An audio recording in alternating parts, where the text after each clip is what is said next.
안녕하십니까. 151동 251 신당동 출신 박종길 의원입니다.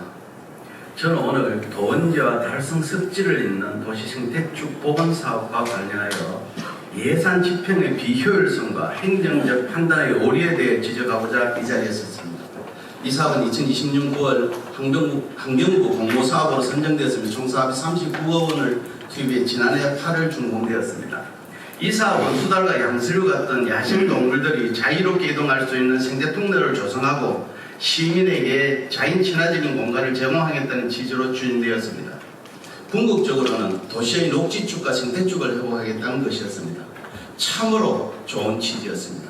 그런데 아무리 좋은 취지의 사업이라고 하더라도 성공적인 집행을 통해 본래 목표한 성과를 달성하려는 또 다른 노력이 없다면 그 취지는 퇴색할 것입니다. 그런데 지금 현장을 점검해보면 안타깝게도 당초의 목표가 전혀 실현되지 못하고 있음을 확인할 수 있을 것입니다.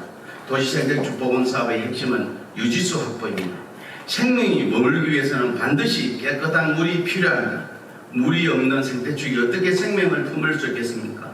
그런데도 집행부는 유지수 확보는 몇 년 후의 과제로 남겨두고 당장은 유지수 확보 대책 없이 이 사업을 마무리하였습니다. 최근에 제가 직접 방문하여 촬영한 현장의 모습입니다.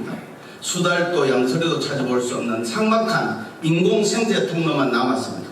유지수가 부족하다 보니 지금은 물입기만 가득하고 악취마저 발생하고 있습니다.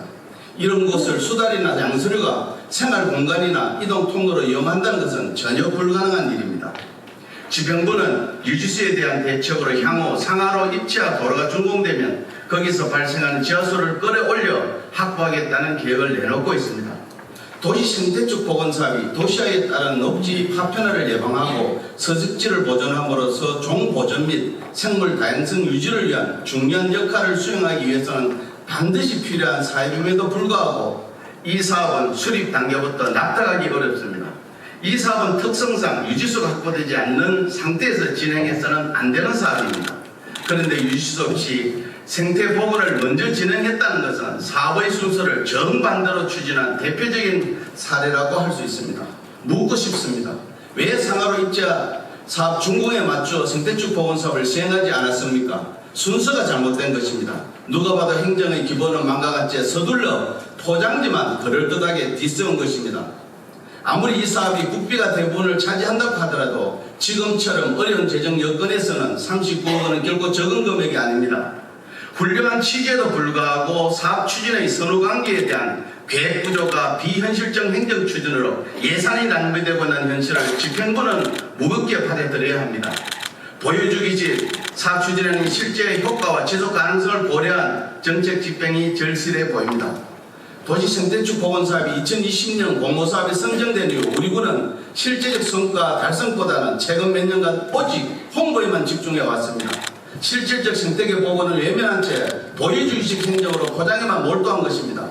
우리가 그토록 자랑스럽게 홍보하는 2022년 그린시티 선정, 2023년 지방자치 경영 대상 종합보건 기후환경 대상 수상 등에는 도시생태축 보건 사업이 큰 역할을 한 것은 누구도 부인할 수 없을 것입니다.